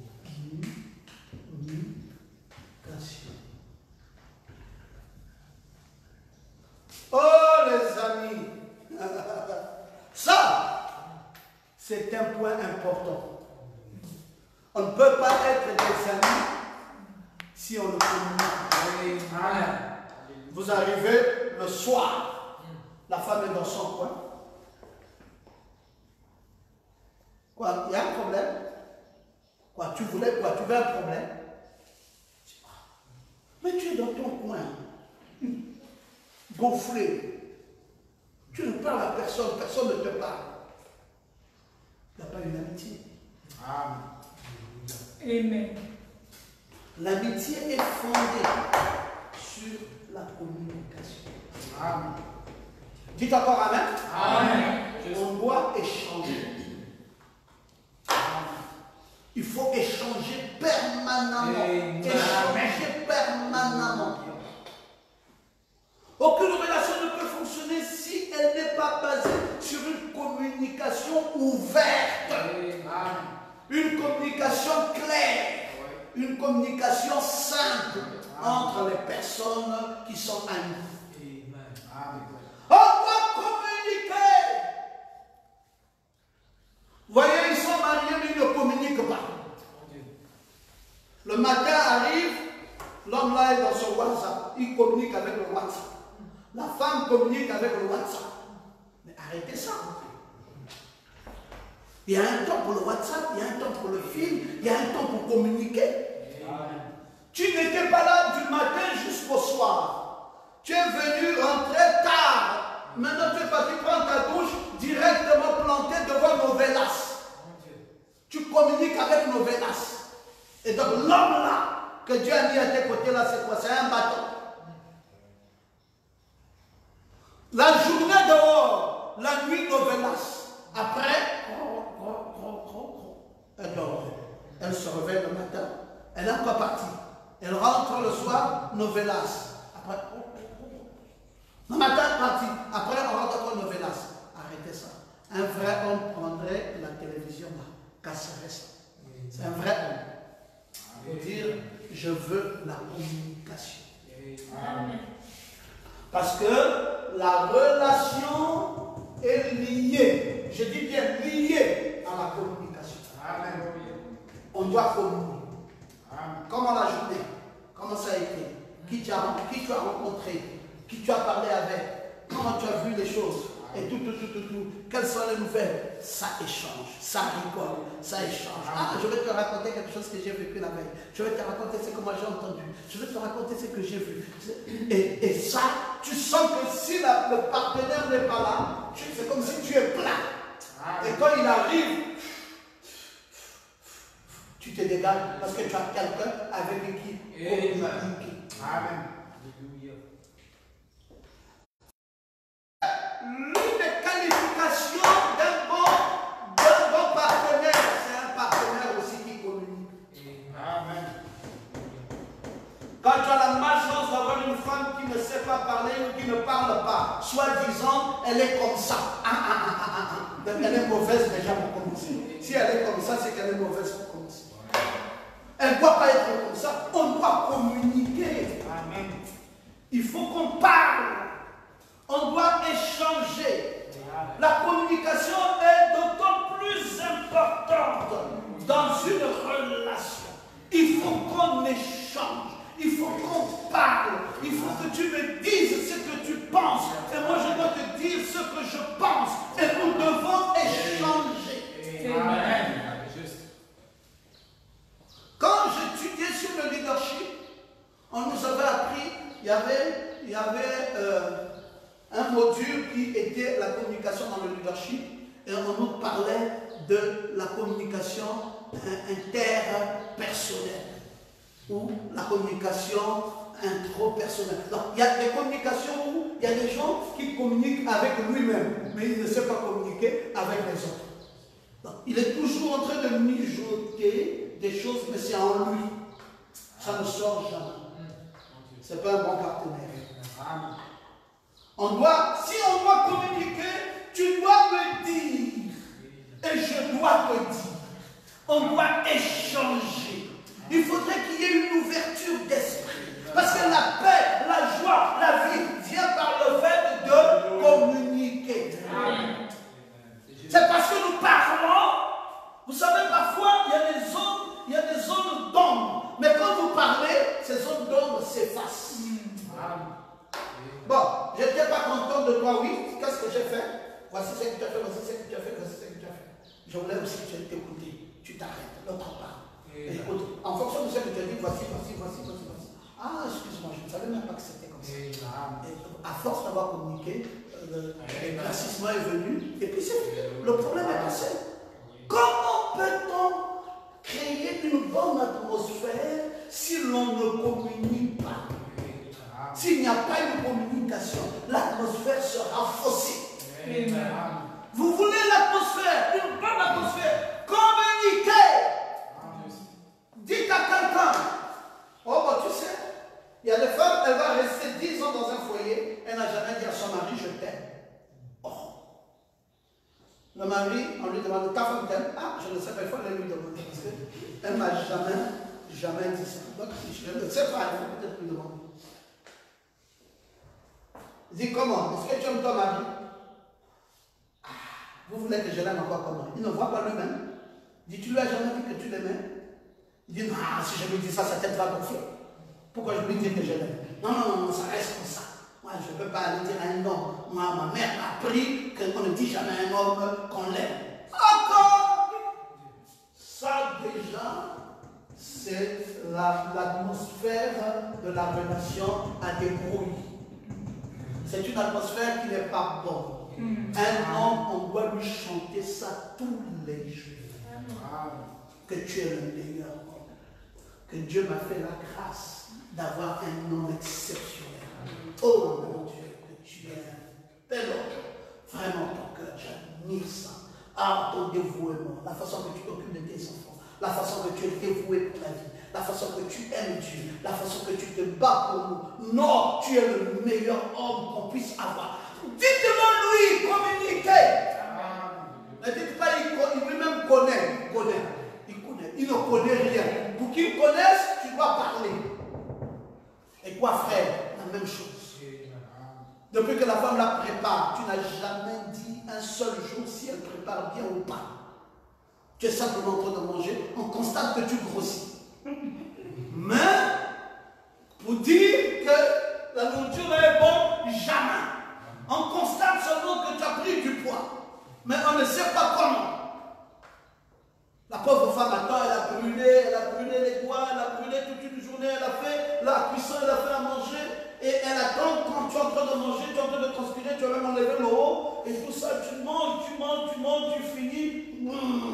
Parfois, tu ajoutes même un coca par-dessus tout.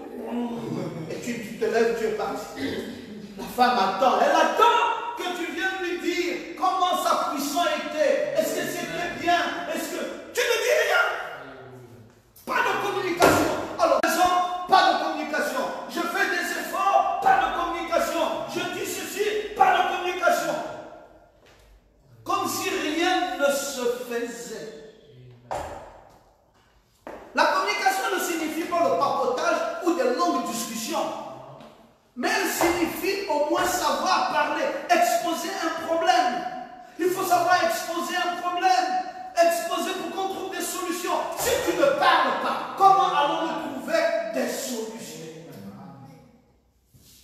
Les atmosphères dans le cadre du plan relationnel. La communication, elle est d'autant très importante que vous ne pouvez pas occulter cela dans une relation. Si vous ne communiez pas, ça veut dire que vous avez détruit la relation. Une bonne relation, c'est une relation où les gens se parlent, où les gens échangent. Même quand c'est difficile, échanger tout de même, parler. C'est en parlant qu'on finit par trouver des solutions. Échanger. Alors vous trouvez un bourreau qui est là. Il n'aime pas qu'on lui parle. On dit, est-ce qu'on peut... J'ai quelque chose à te dire, je peux quand même te dire? Je dis, non, non, non, non. Pas maintenant. Ok, d'accord. Toute la journée. Je peux maintenant venir, pas maintenant. Je t'ai déjà dit pas maintenant. Le lendemain matin, je peux venir, pas maintenant. Le problème qu'on devait lui poser est déjà passé. Les conséquences sont déjà arrivées parce qu'il a reporté. Il a reporté. Mais maintenant, bon, viens maintenant, c'est maintenant le moment. Il dit, c'est trop tard. Ce que je te disais est passé. L'opportunité qui venait de se présenter, mais tu étais dans les sautes d'humeur. Tu n'avais pas la bonne humeur. Tout le temps, tu n'as pas la bonne humeur. On ne peut pas te parler. Tu es fâché. Comment peut-on vivre dans une vie où quelqu'un est fâché tous les jours? C'est un problème. Il n'y a pas de bonnes atmosphères. Amen. Docteur Romain est en train de vous enseigner sur ces atmosphères. Il faudrait que vous appreniez. Vous savez, au départ, quand j'ai commencé cette étude, je pensais pouvoir faire juste 3 volumes. Et là, nous sommes en train de faire le 5e volume et je me rends compte que je ne suis même pas prêt à finir. C'est comme si je n'ai même pas encore commencé. C'est parce qu'il y a trop de choses à dire sur les atmosphères. Les atmosphères, c'est comme une vie. C'est pour ça que celui qui avait chanté tout est atmosphère avec nous. Tout est atmosphère. S'il n'y a pas une bonne atmosphère, il n'y a pas une bonne communication, il n'y a pas un bon échange, on ne peut pas aboutir à quelque chose. Oui. Amen. Il faut communiquer. Comment ton mari saura qu'il a mal fait si tu ne le lui as pas dit? Comment ta femme saura qu'elle a mal agi si tu ne lui as pas dit? Oh, j'aime pas te dire parce que bon, je sais que si je te dis ça, tu vas te fâcher. Non! Dans la communication, il n'y a pas une histoire de se fâcher. Il faut prendre le temps d'écouter. Et tirer la meilleure chose de ce que l'on veut te dire. Il ne faut pas toujours prendre les choses dans le mauvais sens. Oh là là, il est déjà là. Je termine avec ça. La dernière chose, c'est la pleine conscience.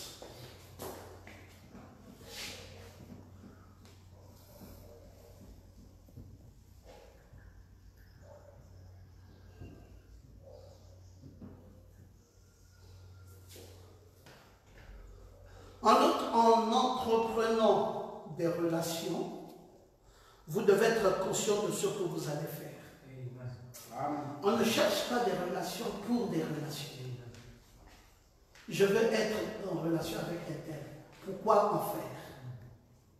Vous devez être conscient de ce que vous allez faire de cette relation. Cela veut dire qu'il faut savoir quoi dire et quoi faire. Quoi ne pas dire et quoi ne pas faire. Parce que sinon vous allez assumer toutes les conséquences. Il faut être conscient de la relation. Mon épouse m'a rapporté ce matin une information selon que mon voisin voulait, parce que comme je vous ai dit, c'est un quartier nouveau et il faut de l'électricité pour faire quelques travaux. Et il avait besoin qu'on lui donne une prise pour faire des travaux de tôlerie en face. Et puis, lui-même n'est pas venu, ses travailleurs sont venus pour me demander ce service. Et j'ai dit d'accord, quoi de plus normal que de donner aux voisins l'occasion de faire ses travaux. Mais quand il a appris ça, il en a voulu à ses travailleurs. Et il est venu se plier en quatre hier auprès de mon épouse pour dire vraiment toutes mes excuses. C'est pas possible. Si je n'ai pas envoyé ces travailleurs, je ne sais pas de quel droit ils se sont permis d'aller vers M. Ngoma pour demander un tel service. Qu'est-ce qu'il faisait? Il était en train de préserver la relation. Amen. Et il préservait cette relation par une atmosphère. Amen. Parce que pour lui, il est conscient que dans une telle relation, si j'ai besoin d'un service, je vais moi-même demander le service à mon voisin. Pourquoi envoyer un travailleur? Envoyer un travailleur, c'est comme si je me méfiais de mon voisin, c'est comme si je ne lui faisais pas confiance, ou c'est comme si j'avais peur de lui. Alors, il a prouvé qu'il y avait vice de forme. Parce que ce monsieur est dans la pleine conscience de la relation. Il sait quoi faire de sa relation. Il sait comment agir avec sa relation. Qu'est-ce qu'il faut faire? Qu'est-ce qu'il faut dire avec sa relation? Qu'est-ce qu'il ne faut pas dire? Qu'est-ce qu'il ne faut pas faire avec sa relation? Très peu de personnes ont cette conscience. Ils agissent comme des moutons dans des relations. Dans une relation, mes amis, il y a des choses qu'on ne dit pas. Il y a des choses aussi qu'on ne fait pas. Sinon, vous détruisez la relation. Si vous voyez des gens sont restés amis longtemps, c'est parce qu'ils avaient la pleine conscience de la dimension de la relation. Ils avaient la pleine conscience de la dimension de la relation. Si bien qu'il y a des choses qu'ils pouvaient se permettre et il y a d'autres qui ne pouvaient pas se permettre. Si vous ne savez pas avoir la pleine conscience dans la relation, vous allez noyer la relation. C'est pour cela, les gens qui durent longtemps ont créé des atmosphères, mais ont aussi pris le temps de s'étudier. Tu sais ce que l'un veut et ce qu'il n'aime pas. Oui, ça dépend, ça demande une vigilance. Alors, la relation, il faut être vigilant. Il faut être vigilant dans une relation. Vous allez voir qu'il y a des relations qui n'ont pas duré longtemps et il y en a qui ont duré longtemps. Et vous allez dire, moi j'ai fait tout ce qu'une femme pouvait faire. Je m'étonne comment cet homme, je crois qu'il n'y aura jamais une femme comme moi. Est-ce que tu avais la pleine conscience? Tu pouvais communiquer, tu pouvais avoir confiance, tu pouvais avoir le respect mutuel, mais il t'a manqué la pleine conscience. Et oui, sachez qu'il n'y a pas de lieu parfait pour établir des relations. Il n'y a pas un lieu. Les relations s'établissent partout. Elles peuvent se faire dans un lieu de travail, peuvent se faire dans un quartier, peuvent se faire dans les réseaux sociaux, peuvent se faire, mais il y a des règles partout. Qu'est-ce que j'ai dit, docteur Goma? Il n'y a pas de lieu spécifique pour une relation, mais il y a des règles partout dans la relation. Il ne faut pas outrepasser les règles. Dès que vous entrez dans une relation, sachez qu'il y a des règles. C'est comme un jeu de course. C'est juste. Il y a des règles. Il ne faut pas aller à gauche, il ne faut pas aller à droite, il faut respecter sa ligne. Oui, c'est une relation. Mais oui, on ne fait pas n'importe quoi dans une relation. Tu viens là, c'est mon ami. Bah écoute, oui, ça c'est son boutiquier. Ça va, je vais aller prêter quelque chose en son nom. Tu parles, tu dis, bah écoutez, monsieur le boutiquier, et tout ça. Vous me reconnaissez? J'étais là avec Kiro. Ah oui. Ah, c'est un monsieur charmant, ce monsieur-là. Justement. Il avait besoin d'un sac de riz et il avait besoin d'un sac, d'un carton de poulet et tout ça. Parce qu'il a reçu des gens urgemment, il m'a demandé de venir prendre ça. Si c'est lui, il n'y a pas de souci. Prenez alors, prenez. Vous prenez, on lui donne. Et Pierrot arrive devant le boutiquier. Comment mon cher? Ça va par la grâce de Dieu. D'accord. Et puis il constate, une semaine, Pierrot ne dit rien sur le sac de riz. Un mois, Pierrot ne dit rien. Il dit, mais Pierrot, je peux vous voir, monsieur? Il dit, oui, mon cher ami, quoi, tu as un petit souci? Il dit, mais ça fait un mois, tu ne me regardes pas. Un mois, je ne te regarde pas, il y a quoi? Mais un mois, tu as pris le sac de riz ici. Moi, non, j'ai pris le sac de riz. Oh, c'est pas toi qui as pris le sac de riz ici, qui a envoyé quelqu'un? Il dit, je n'ai jamais envoyé quelqu'un. Sachez que ce quelqu'un-là, pour Pierrot, c'est fini. La relation est terminée. Parce qu'il est allé mentir en son. Il n'a pas eu la pleine conscience de la relation. Il y a des gens comme ça qui s'amusent avec une relation. Il faut faire très attention.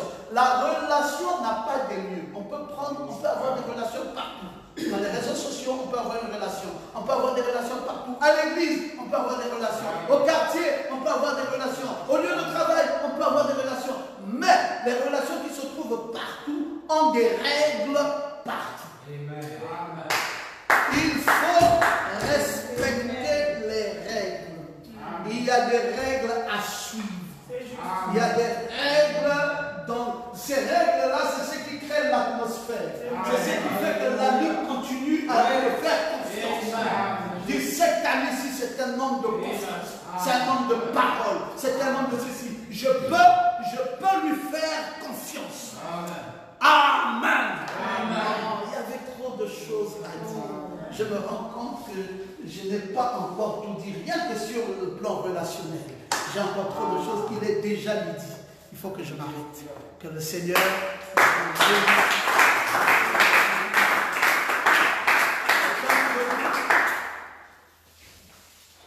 Si riche, si profond, insondable. Alléluia. C'est l'amour divin.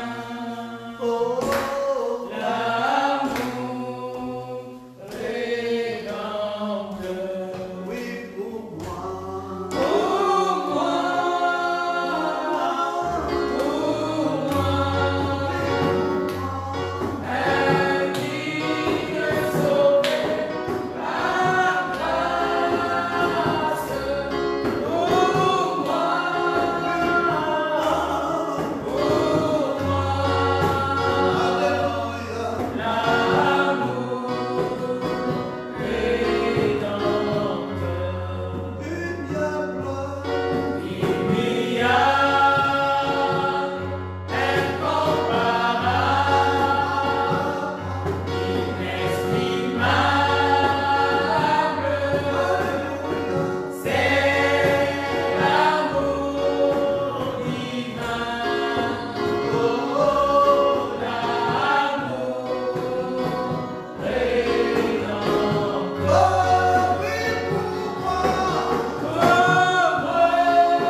C'est aussi l'école de la vie.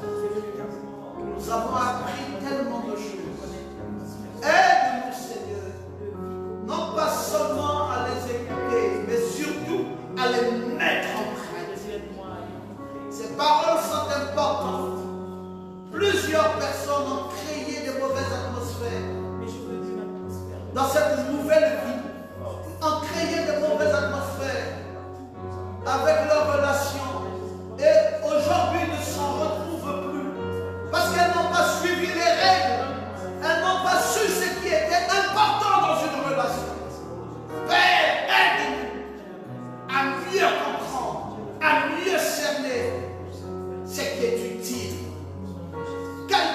cette atmosphère que vous nous créez. Bénis tes chers enfants pour que chacun se trouve rempli